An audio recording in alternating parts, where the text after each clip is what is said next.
Le soleil se levait sur les vastes plaines de l'ouest sauvage, illuminant le ranch où vivaient Théo et sa famille. Ce matin-là, notre petit cow-boy était particulièrement excité. En effet, sa ville avait organisé une grande chasse au trésor et Théo s'imaginait déjà parcourant les vastes étendues de sa région et bravant tous les dangers pour découvrir un trésor caché. Il bondit alors hors de son lit, revêtit sa tenue de cow-boy et se précipita dans la cuisine où la délicieuse odeur des pancakes de sa maman flottait dans l'air. « Max, t'as entendu parler de la chasse au trésor ?» demanda Théo avec une excitation débordante, une moitié de pancake dans la bouche. Max, qui était à table, en train de prendre lui aussi son petit déjeuner, tourna la tête vers son petit frère.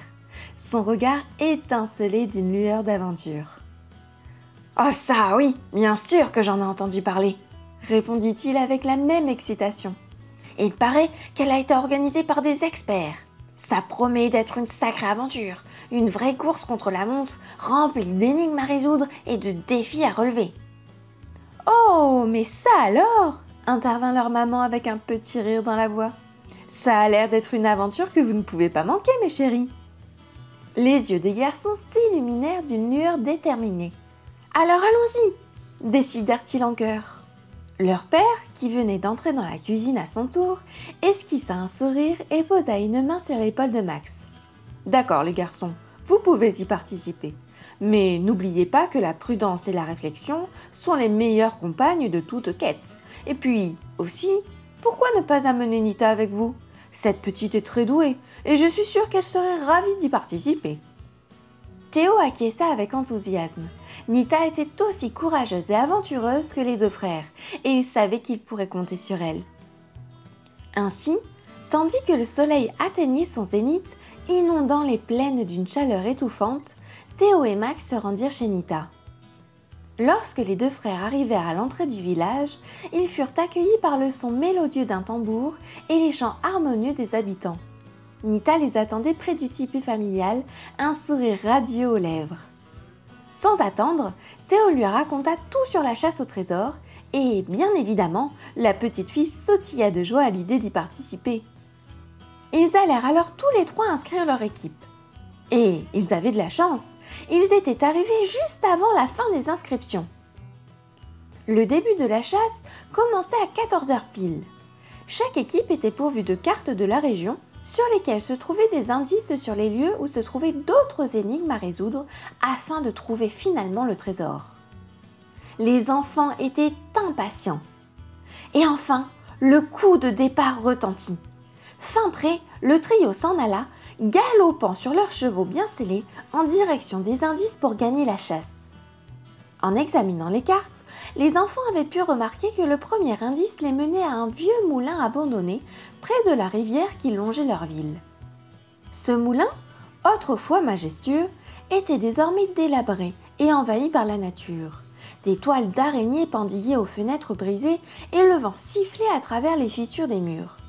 Une atmosphère mystérieuse régnait autour du bâtiment, laissant présager l'excitation et l'inconnu qui les attendait. Et un peu de stress aussi, il fallait bien l'avouer. Les trois amis pénétrèrent prudemment à l'intérieur du moulin, laissant leurs yeux s'acclimater à l'obscurité ambiante. La poussière flottait dans les rayons de soleil, filtrant à travers les interstices du toit.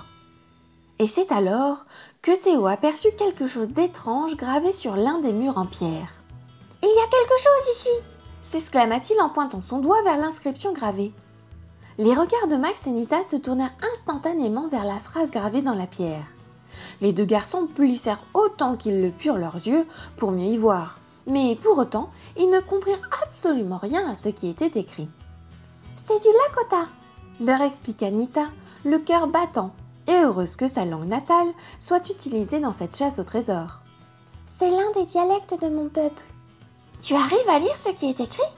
s'enthousiasma Théo. Nita répondit par l'affirmative, un grand sourire aux lèvres. « L'énigme dit, annonça-t-elle alors, au cœur de la nature, où les ruisseaux murmurent, cherchez le vieil arbre solitaire. Là-bas, la clé du trésor vous sera révélée. » Ah alors ça, pour être mystérieux, ça l'était. Théo sentit son cœur battre plus fort. L'énigme leur offrait une piste précieuse, mais elle ne les guidait pas encore véritablement vers le trésor lui-même. Il devrait d'abord trouver cet arbre solitaire. Sans perdre de temps, les trois amis quittèrent le vieux moulin et se dirigèrent vers les collines environnantes. Le paysage était magnifique, avec des champs verdoyants, des fleurs sauvages et des arbres majestueux qui dansaient au gré du vent. Ils savaient qu'ils devaient être attentifs à leur environnement pour pouvoir repérer l'arbre dont parlait l'énigme. Après une longue marche, ils aperçurent soudain un arbre immense, isolé des autres et entouré de petits cours d'eau. Ses branches s'étendaient gracieusement vers le ciel, formant une couronne majestueuse. C'était sans aucun doute l'arbre solitaire dont parlait l'énigme. Le cœur battant d'excitation, le trio s'approcha de l'arbre et remarqua un creux dans son tronc. Notre courageux Théo y glissa immédiatement sa main et en sortit un petit parchemin. Visiblement, ils étaient les premiers à le découvrir. Cette idée galvanisa notre petit cow-boy. Les mots, encore en lakota, inscrits sur le papier étaient à peine lisibles, mais ils pouvaient encore être déchiffrés. Le prochain indice vous attend où les ruisseaux se croisent en une danse, où l'eau cristalline cache le secret. Cherchez sous le rocher gardien pour trouver le chemin vers la richesse. L'Unita. Les yeux des trois amis s'illuminèrent. Ils savaient maintenant où chercher le prochain indice. La course au trésor était devenue plus intense, chaque étape révélant un nouveau défi à relever. Théo, Max et Nita reprirent alors leur route, pleins d'énergie et de détermination. Leur aventure ne faisait que commencer et ils étaient déterminés à trouver le trésor en premier. Guidés par l'énigme, les trois amis se dirigèrent vers la région où les ruisseaux se croisaient en une danse harmonieuse. Max était sûr de savoir où ce lieu se trouvait. Il avait souvent arpenté la région et était passé plusieurs fois dans une vallée où plusieurs rivières se mêlaient les unes aux autres en un seul fleuve. Il mena donc l'équipe jusqu'à ce lieu sans perdre une seule seconde. Un autre groupe s'était rapproché d'eux. Il fallait qu'ils se dépêchent. Arrivés dans la vallée, le doux murmure de l'eau les accompagnait tandis qu'ils avançaient, attirés par la promesse de découvrir le prochain indice jusqu'au croisement des trois rivières. Le paysage se transforma peu à peu. Les collines cédèrent la place à un vaste champ parsemé de ruisseaux scintillants. Les rayons du soleil perçaient à travers les branches des arbres, créant un jeu de lumière éblouissant sur les eaux cristallines. Les enfants avançaient avec précaution, scrutant chaque recoin de ce paysage enchanteur. Ils savaient que le prochain indice était à portée de main, mais ils devaient le trouver. Soudain, Max aperçut un rocher imposant dressé au milieu des ruisseaux. Il semblait être là depuis des siècles, comme protégeant un mystère. Les trois amis s'approchèrent avec excitation, le cœur empli d'espoir. Théo fut le premier à s'agenouiller devant le rocher gardien. Il le scruta attentivement, cherchant des indices, des signes de la présence du trésor. Puis, avec précaution, il posa ses mains sur les bords rugueux du rocher et le souleva. Étonnamment, celui-ci ne pesait pas si lourd que ça. Un frisson parcourut son échine lorsque Théo découvrit une petite cavité dissimulée sous le rocher. À l'intérieur, un écrin en bois finement sculpté les attendait. Notre petit cow-boy le saisit avec délicatesse et l'ouvrit avec précaution. À l'intérieur de l'écrin se trouvait une ancienne carte, vieillie légèrement par le temps et sûrement la pluie de la veille. Des lignes tracées à l'encre s'étendaient sur le parchemin, indiquant un chemin complexe à travers les montagnes et les forêts. Max observa la carte avec attention. « C'est une carte détaillée de notre région, » expliqua-t-il. « Mais elle nous mène vers des terres plus éloignées que celles que j'ai l'habitude d'arpenter. Il va falloir faire attention, mais ça va être encore plus captivant que prévu. » L'excitation se fit plus grande chez les trois amis. Ils se remirent ainsi en route, déterminés à suivre les indications de la carte et à relever tous les défis qui les attendaient. Le trésor était à portée de main et ils savaient que leur persévérance les guiderait jusqu'à lui. Ils chevauchèrent à travers les montagnes escarpées, traversèrent des rivières tumultueuses et bravèrent les tempêtes qui se dressaient sur leur chemin. Quelle journée! Au bout d'un petit moment, la carte les conduisit finalement à un sommet isolé, perché au-dessus des nuages.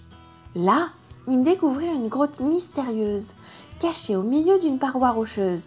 L'entrée était dissimulée derrière un rideau d'eau ruisselante, donnant à la grotte une aura presque magique. Les 3 jeunes gens descendirent de cheval et s'approchèrent avec prudence. Ils pénétrèrent à l'intérieur, leurs pas résonnant dans l'obscurité. Soudain, au fond de la grotte, se trouvait enfin le fameux coffre-trésor. Les yeux des 3 amis s'illuminèrent d'excitation, car ils savaient que leur quête touchait à sa fin. Mais alors qu'ils s'approchaient doucement du coffre, un grondement retentit, faisant trembler les parois de la grotte. Tout bougea autour d'eux. C'était un tremblement de terre. Les 3 amis se collèrent les uns aux autres, cherchant à se protéger du mieux qu'ils le pouvaient des roches qui commençaient à tomber et à obstruer le chemin de leur sortie. Et soudain, tout s'arrêta. Le tremblement de terre était passé. La poussière retomba peu à peu, et ce faisant, les enfants découvrirent avec stupeur qu'ils étaient pris au piège. La panique menaçait de s'emparer d'eux, mais Max rassembla son courage. « Tout va bien se passer, ne vous en faites pas. On ne peut pas abandonner maintenant. On a surmonté trop d'obstacles pour arriver jusqu'ici. Il doit forcément y avoir un moyen de sortir de cette grotte, je vous le promets. » Théo et Nita acquiescèrent. Max avait raison, il le savait. Puis, avec un mélange d'ingéniosité et de force, ils cherchèrent une issue. Leur esprit d'équipe était leur plus grande arme, et ensemble, ils réussirent à déplacer les rochers qui bloquaient leur chemin. Enfin libérés de leur prison temporaire, les enfants se retrouvèrent devant le coffre-trésor. Le cœur battant, Théo tourna la clé, libérant un bruit métallique. Le couvercle s'ouvrit lentement, révélant une éclatante cascade de jeux en tout genre, de bons pour la fête foraine, de bijoux étincelants et même de 3 pièces d'or. Vous vous rendez compte? Des pièces d'or! Waouh! Ça, c'était un trésor!